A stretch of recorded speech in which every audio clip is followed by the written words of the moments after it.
আজকে তোমাদেরকে বলবো নিমতিতা রাজবাড়ির ভেতরে ঘটে যাওয়া কিছু অজানা কথা। রাত 12টার সময় নৃত্য করে। আর এমনি রাতের বেলায় থাকো মানে কোনো ভয় টয় কোনো কিছু থাকে না? সব মন্দিরই থাকবে পুরাতন জিনিস। রাধে রাধে বন্ধুরা, চলে এসেছি একটা নতুন ব্লগ ভিডিও নিয়ে। আর আমি চলে এসেছি নিমতিতা রাজবাড়ি।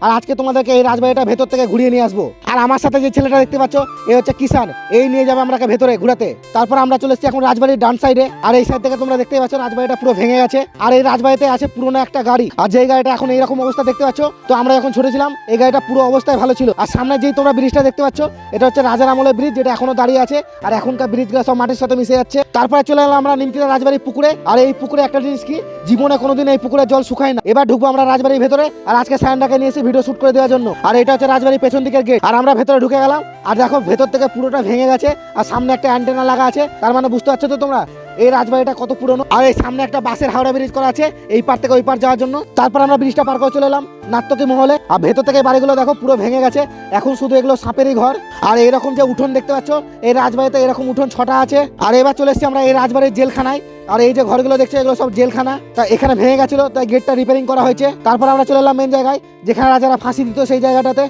আর তোমরা একবার রাজবাড়ির দেওয়ালটাতে দেখো কি বড় বড় গাছ জন্মেছে। এবার তোমাদেরকে দেখাবো এমন একটা জায়গা, যেই জায়গাটায় নামতে গেলে এই গঙ্গার মাঝখানে উঠে তোমরা যে ফুকোটা দেখছো গুহার মতো, সেটা হচ্ছে মাটির তলে যাওয়ার রাস্তা, যেটা এখন ছাই মাটি দিয়ে বন্ধ করে দিয়েছে। আর সামনে যে জঙ্গলের মধ্যে দরজাটা দেখছো তোমরা, ওইখানে রাজারা ফাঁসি দিত সবাইকে। এবার আমি সাপের কথা না চিন্তা করে চলে গেলাম ওই ঘরটা দেখতে। আর তোমরা এবার দেখো এই ঘরে কি অবস্থা হয়ে গেছে। তো এখানে আর বেশিক্ষণ দাঁড়াবো না, তাই বেরিয়ে গেলাম এখান থেকে। এই পারে আছে রাজবাড়ির দুর্গা মন্দির, সেটা আমি দেখাতে পারবো না তোমাদেরকে, তালা মারা আছে তাই। তো এবার চলে যাবো আমরা রাধা গোবিন্দ মন্দিরে। তো এখন চলে এসেছি আমরা নিমতিতা রাজবাড়ির রাধা গোবিন্দ মন্দির আর শিব মন্দিরে। এটা হচ্ছে নিমতিতা জমিদার বাড়ির শিব মন্দির। কত পুরানো এটা বলো তো। তো অনেকদিন পর ঢুকলাম, তাই একটু বাবাকে প্রণাম করে নিলাম। আর এটা হচ্ছে নিমতিতা জমিদার বাড়ির কৃষ্ণ মন্দির, যেটা বেশ কিছু বছর আগে বন্ধ করে দিয়েছিল, কারণ এই মন্দিরে মূর্তি চুরি হয়ে গেছিল তার জন্য। তো আজকে সবার সাথে এখানে ঘুরতে এসে সত্যি খুব আনন্দ হচ্ছে আমার। আর এখানে হয়তো মন্দিরের নাচ গান। তারপর আমরা একটা ঠাকুমাকে দেখতে পেলাম, যারা এই জমিদার বাড়িতে থাকে। তো ঠাকুমার কাছ থেকে এমন কিছু কথা শুনতে পেলাম, যেটা শোনার পর আমি অবাক হয়ে গেলাম। সেই কথাগুলো তোমরাও শুনো একবার। আর এখানে মন্দিরে এমনি পূজা অর্চনা তোমরাই করো নাকি? সন্ধ্যা দেওয়া হ্যাঁ হ্যাঁ নিশ্চয়ই।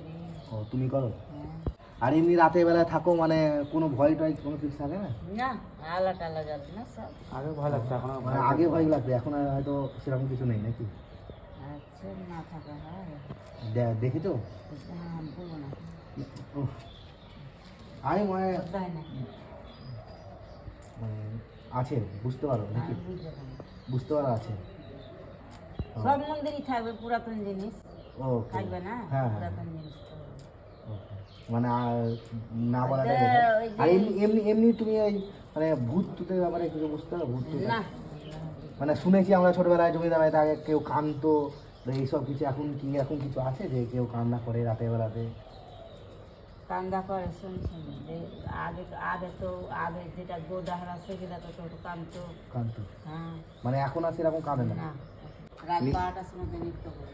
ঠাকুমার এই ইন্টারভিউটা পুরোটা যদি তোমরা দেখতে চাও, তাহলে অবশ্যই কমেন্ট করবে আমাকে। চলো ভেতরে আরো কিছু দেখাই তোমাদেরকে এখন। তো এখানে দেখতে পাচ্ছ কত মোটা গাছের শিকড় দেওয়ালের মধ্যে জন্মে গেছে। আর চারিপাশটা দেখো কত বড় বড় গাছ জন্মেছে। সায়নদা আজকে প্রথম ঢুকলো এত ভেতরে জমিদার বাড়ির। তো ভেতরে মোটামুটি আমাদের দেখা হয়ে গেছে। এবার আমরা বেরিয়ে যাবো বাইরে। তো বাইরে বেরোনোর সময় দেখলাম দিদির একটা আমানত সাইকেল রাখা আছে। তো আজকে ভিডিও এখানে শেষ করছি। ভিডিও ভালো লাগলে লাইক কমেন্ট শেয়ার করে দাও। দেখাবে অন্য একটা ব্লগে। টাটা।